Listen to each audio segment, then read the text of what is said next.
Hello guys. ඉතින් ඔයාලට කොහොමද? හැමෝම වෙසක් සමරන්න ඇති, දන්සල් වදින්න යන්න ඇති. ඉතින් අපිත් වෙසක් සැමරුවා.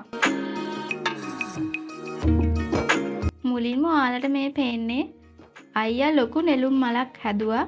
ඒක අපි දෙන්නම අලවන විදිහ තමයි ඔයාලට මේ පේන්නේ.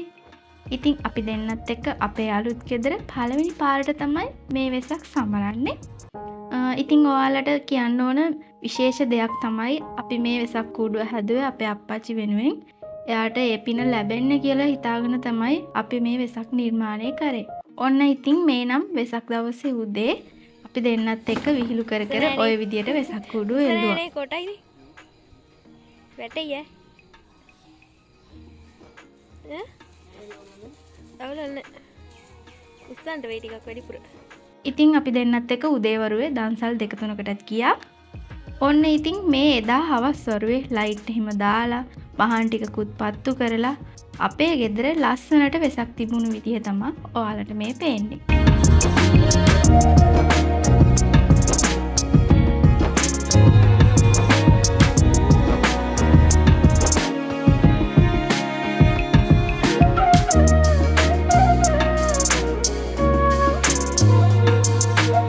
ඉතින් මේ විදියට මල්ලිත් ලස්සන වෙසක් කූඩු ටිකක් හදලා පල්ලෙහා ගෙදරත් එල්ලලා තිබුණා. ඉතින් එදා රෑ වෙලාවේ අපි වෙසක් බලන්න ඇවිදින්න යන්නත් අමතක කරේ නෑ.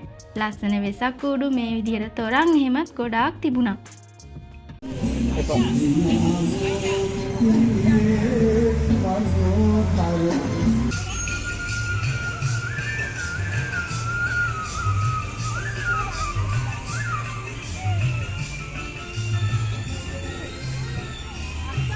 මේ බලන්නකෝ නෙළුම් මල් ටික හදලා තිබුණු විදිය ඇත්තටම මාර ලස්සනයි. ඈතට ලස්සනට පේන්න තිබුණා.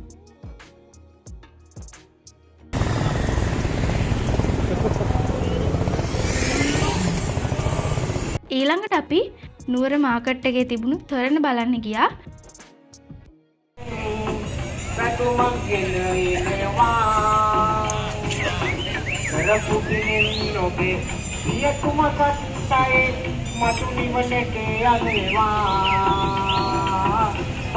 එතන ටික වෙලාවක් ඉඳලා ඉතින් අපි ආපහු යනවා දිගන තොරණ බලන්න.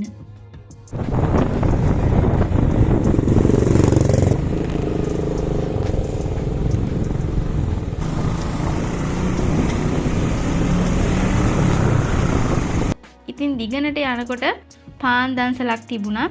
ඉතින් අපි ගොඩාක් වෙලා පොලිමේ ඉඳලා පාන් දන්සලත් වැඳලා ඉතින් අන්තිමට මේ විදිහට දිගන තොරණටත් ආවා. ඊට පස්සේ ඉතින් අපි ගෙදර යනකොට පාන්දර 1 විතර වුණා. ඉතින් ওই විදිහට තමයි වෙසක් වීඩියෝ එක ඉවරුනේ. ඉතින් අලුත් වීඩියෝ එකක් ඉක්මනින් අරගෙන එන්නම්. එතකන් subscribe කරලා තියාගන්න අමතක කරන්න එපා. ගිහින් එන්නම්. ඔයාලා හැමෝටම තෙරුවන් සරණයි.